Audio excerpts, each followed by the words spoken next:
Hello children, welcome to AIMS India's online classes. In today's video, from physics subject, motion topic we are going to discuss. So in our previous video, we have learnt about uniform motion and non-uniform motion. Let's continue the topic in this video.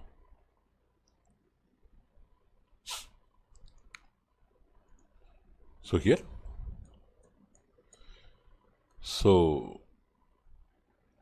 observe the time and distance values in the following table. So by observing the following table, the table is showing distances traveled by two different cars for different instances of time. Means the journey of car A and the journey of car B is given in the table. So here in how much time, how much distance they have traveled. In how much time, how much distance traveled by car A given in first table. In how much time, how much distance is traveled by car B is given in second table. So by observing the time and distance, we have to tell whether they are in uniform motion or non-uniform motion. So here at 0 seconds, the distance traveled by car A is 0 meter. After 10 seconds, 150 meter. After 20 seconds, 300 meter. After 30 seconds, 450 meter. After 40 seconds, 600 meter. This is the journey pattern of car A. But whenever we have to tell about uniform motion or non-uniform motion, we have to consider time interval. We have to consider time interval. Means starting time, ending time, between. The difference is called time interval. So from 0 to 10 seconds, what is the time interval? 10 seconds. Time interval is 10 seconds. In the 10 seconds time interval, how much distance they have traveled? Car A travel 0 to 150. What is the difference? 150 meter is the difference. So means if we consider the starting time and ending time of first two instances, so what we can conclude? In 10 seconds time, car A has traveled 150 meter. Like that we can tell. Again, from 10 to 20 seconds. From 10 to 20 seconds, what is the time interval? 10 seconds. What is the distance travel? 150 to 300 meter. Again, what is the difference? 150 meter. Again, from 20 to 30, what is the time interval? 10. 300 to 450, what is the time interval? Sorry, distance gap 150 meter. Next, 30 to 40, time interval 10. 450 to 600. Distance gap 150. So, what we can conclude here? The car A throughout its journey from 0 seconds to 40 seconds, for every 10 seconds of time interval, it is covering a constant distance of 150 meter. Means if the time interval is constant, then the distance traveled by car A is also constant. So by this we can tell the car A is covering equal distances in equal intervals of time. Equal distances in equal intervals of time. First 10 seconds, next 10 seconds, next 10 seconds, next 10. For all 10 seconds, it is covering 150 meter distance. So car A is in uniform motion. Car A is in uniform motion. How can we tell it is in uniform motion? Because for equal intervals of time, as it is covering equal distances, we can tell that it is exhibiting uniform motion. Uniform motion. So whereas if you take the example of car B from 0 to 10 seconds time interval, 0 to 50 meter, 50 meter distance it has covered. Again 10 to 20, 10 seconds time interval, 50 to 40, 90, 40 meters only it has covered. Next 20 to 30, 10 seconds of time. 90 to 180, how much? 90 meter distance car B has covered. 30 to 40, 10 seconds. 180 to 230, 50 meter distance it has covered. So by this table, so what we can tell? For equal intervals of time, the distances covered are not equal. In one case it is 50, in another it is 40, another 90, another 50. Means for same intervals of time, distances covered by car B are not equal.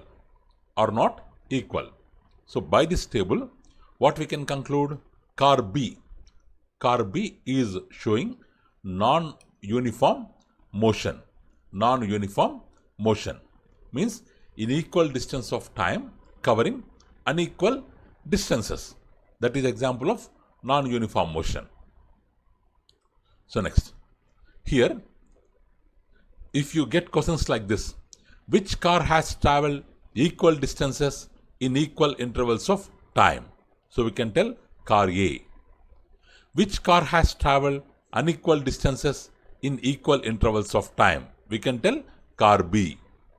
Why? Means we have noticed that car A, the change in position for every 10 seconds is 150 meter. But for car B, for same 10 seconds, the change in position is not constant. For first 10 seconds it is 50 meter. Next 10 seconds it is 40 meter. In the third case it is 90 meter. Fourth case it is 50 meter. So car A is exhibiting uniform motion. Car B is exhibiting non-uniform motion. That we can conclude. So next.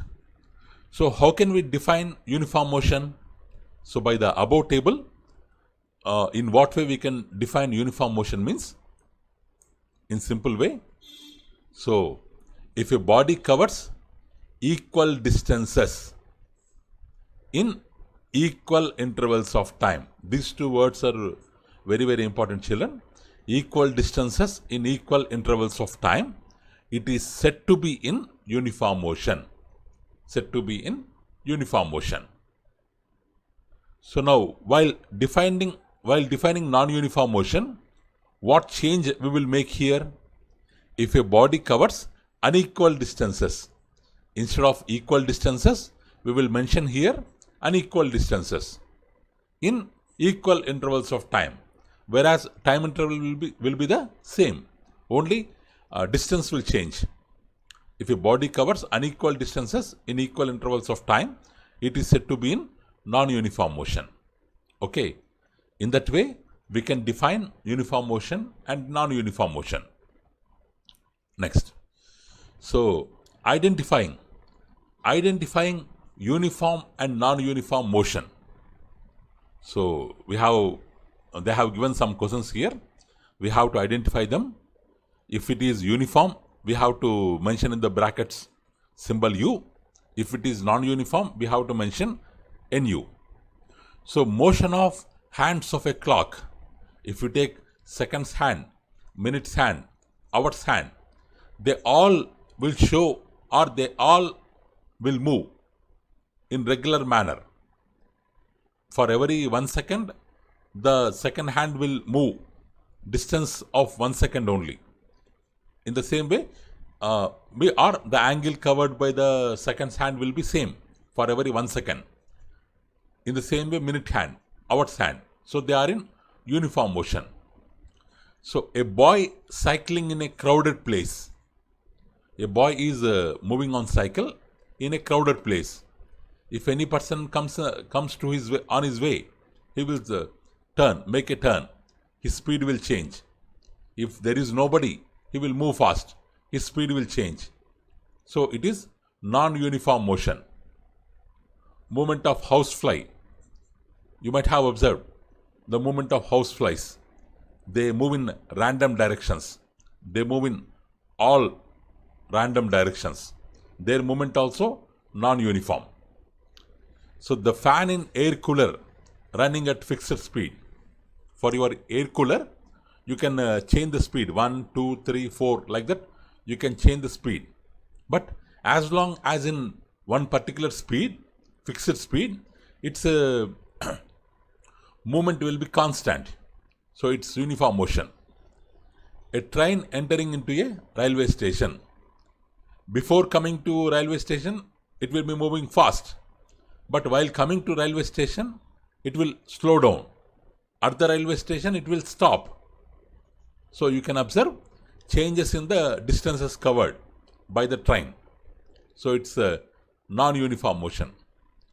So flying of kite in air, it is also non-uniform because it depends on wind.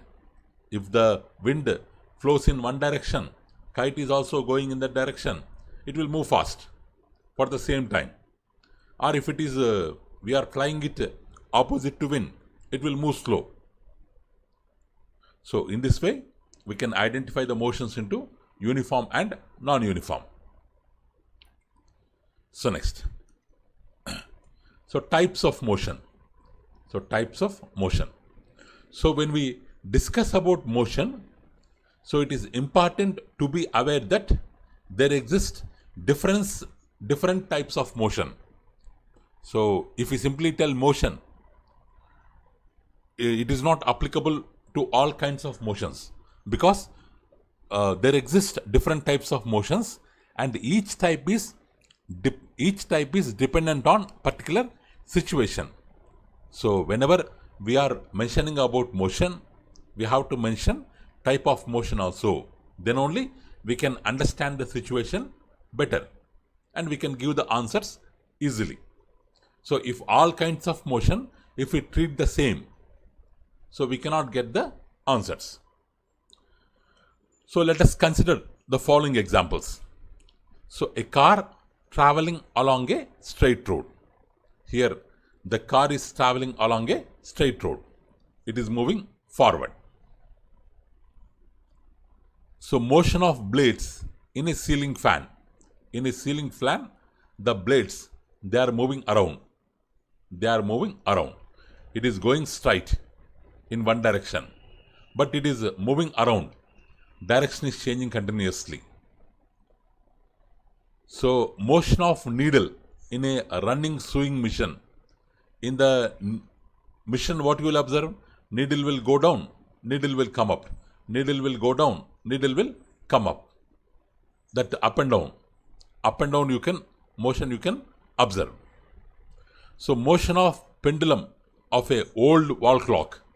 In wall clock, the pendulum, how it will oscillate or how it will move? It will move this side, come back. It will move that side. It will move this side, come back that side. This is called to and fro motion. To and fro. To and fro motion. So here in 4 different examples, we are observing 4 different kinds of motion. 4 different kinds of motion. Okay. So the motions in above examples are different in terms of direction of motion. So car is moving same direction along a straight line. So in the case of car, the direction is constant. Whereas blades of ceiling fan, they are rotating around a fixed line in a circular path. They are moving around. They are rotating in a circular path continuously in one direction. So needle of sewing machine moves up and down about a fixed point. Up and down motion we can observe here. So pendulum of the wall clock oscillates to and fro. To and fro motion we can observe here. So based on the path taken by the bodies in motion, we classify motion of bodies as 3 types. So now we have observed different types of motion. No. Based on that, all kinds of motions, they are mainly divided into 3 types. So what are they? First one is translatory motion. Second one is rotatory motion. Third one is oscillatory motion. Okay. In this way, we have divided all kinds of motions into three types: translatory, rotatory, oscillatory. So now, let's see the first type. So translatory motion. So what is translatory motion? Let's try to understand. So look at the following pictures. Look at the following pictures. So the bus moved from point A to point B in certain interval of time. So in the beginning, the bus was at point A at 0 seconds, but after some time, suppose after 10 seconds, now the bus is at point B. Means during some time interval, the position of the bus changed from A to B. A to B. So now the question is, do all the parts of bus, like bus will be having what parts? Wheels, headlights, windows, etc. move along from point A to B? Or is the direction of motion of bus along straight line or curved line? That we have to tell. Now we are telling bus is moving from point A to point B. Now the question is, do all parts of bus are moving? When we say bus is moving, what we mean to say? Along with the bus, wheels are moving, body parts of bus are moving, windows are moving, the passengers also, they are moving. So all the parts which are inside the bus are directly related to the bus, all are moving together to point B. So then we can say, on the whole, bus is moving. So here our meaning of saying bus is moving means, what is our main meaning? So whatever, not only bus, all the body parts of bus, all the things which are directly related to the bus, the luggage on the bus, the steering of the bus, the wheels of the bus, the driver of the bus, conductor of the bus, everybody, they are moving from point A to point B. And one more thing, as the road is straight line, a straight line, the bus also moving in straight line. So the bus also moving here in straight line. So okay. So this is an example of, 1 minute.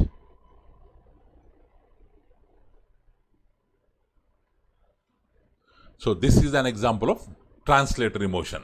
Means a motion is said to be translatory.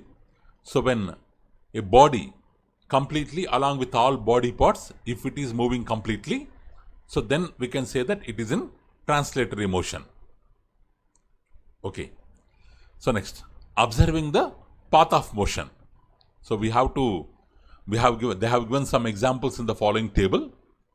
So we have to state about the paths of motion, whether the path is straight line or curved line, that we have to mention here. So soldiers marching in a parade.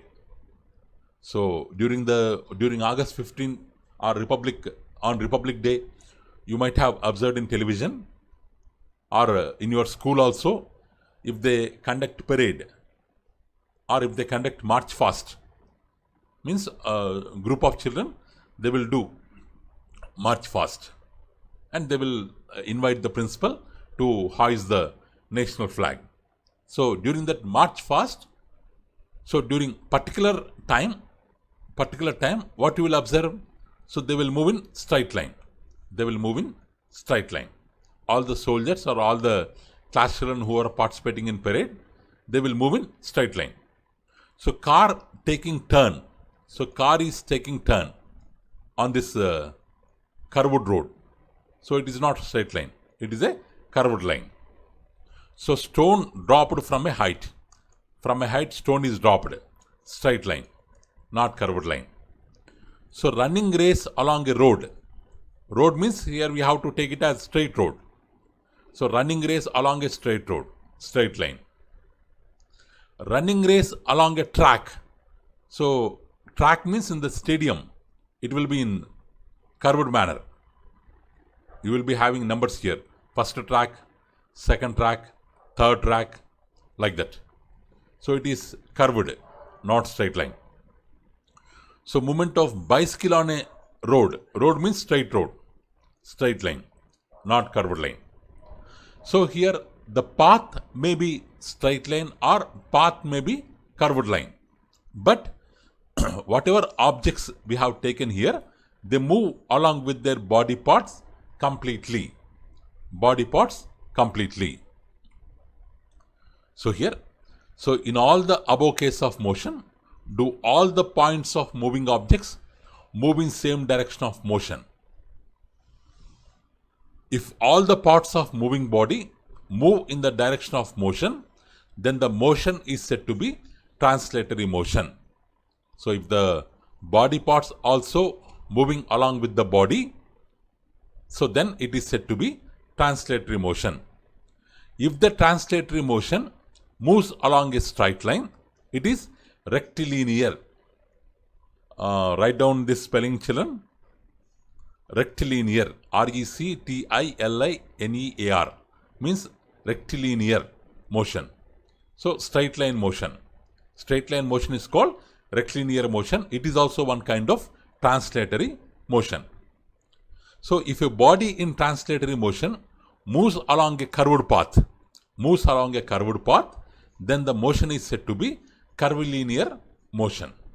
Means they are moving in curved path. So translatory motion can be again subdivided into two types: rectilinear motion, curvilinear motion. But in both types of motion, along with the body, all the points on the body will move in the same direction as the direction of the body. So next. So let's identifying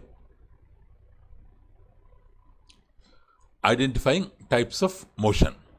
So we notice that every day some motions which are rectilinear and curvilinear at a time may happen around us. So some examples are given below. We have to label them as, if it is rectilinear, we have to mention it as R. If it is curvilinear, we have to mention it as C. If it is showing both at a time, we have to mention RC. So seconds hand of a wall clock. Seconds hand move in a curved manner. C. Movement of train on tracks. Movement of train or on tracks. So sometimes it may be straight, sometimes it may be curved. Both. RC. Movement of tape in tape recorder. Movement of tape. So it's a tape recorder. In olden days, we used to make to use tape recorders for playing the songs. In tape recorder, the tape, it will move like this. Tape, it used to move like this. So this part is rectilinear, but this part is curvilinear, means both. Movement of needle in speedometer of a car. In the car, you will be having speedometer, 0 kilometer, 100 kilometer, like that speedometer. It will, based upon your speed, speedometer will change. It's curvilinear. Movement of bus, hill station road. If you go to Tirumala, or if you travel on any ghat road, hill station, so you have to go up into the hill. You have to go up into the hill. There, all total ghat road will be there. From the bottom of the hill up to the top of the hill, like Tirumala hill station, total ghat road will be there. There your motion is considered as curvilinear. Motion of coins on a carom board. So coins will move in a straight manner, rectilinear.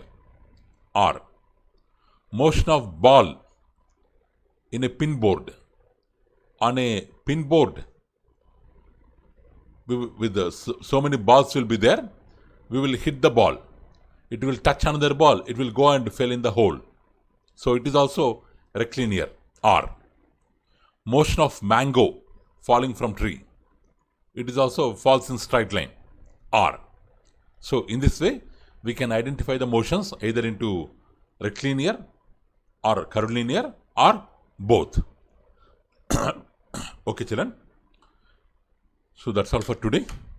So let's revise what we have learned. What we have learned today. So we have observed time and distance values exhibited by two different cars in two different tables, car A, car B. So by observing the table, we can tell that car A has covered equal time intervals, equal distance. So it is in uniform motion. Car B has covered unequal distances in equal intervals of time. So we can tell that it is in non-uniform motion. So we have identified some uniform and non-uniform motions. Types of motions. Some of them move along straight line. Some of them move in circular path. Some of them move up and down. Some of them move to and fro. Based on that, we divided motions into three types: translatory, rotatory, oscillatory. So translatory means along with the body, all the points on the body will move. All the body parts will move in the same direction. But translatory may happen in straight line or curved line. If it happens in straight line, we call it as rectilinear motion. If it happens in curved line, curved path, we call it as curvilinear motion. So we can divide our some motions which we observe in our daily life into rectilinear or curvilinear or both. That's all for today, children. Thank you for watching our video. Please subscribe our channel and press the bell icon for receiving latest updates. You can also visit our website, children, www.aimstoday.in, for information regarding previous online classes, quizzes, worksheets, activities, English classes, coding skills, and lot more. Thank you, children. Have a good day.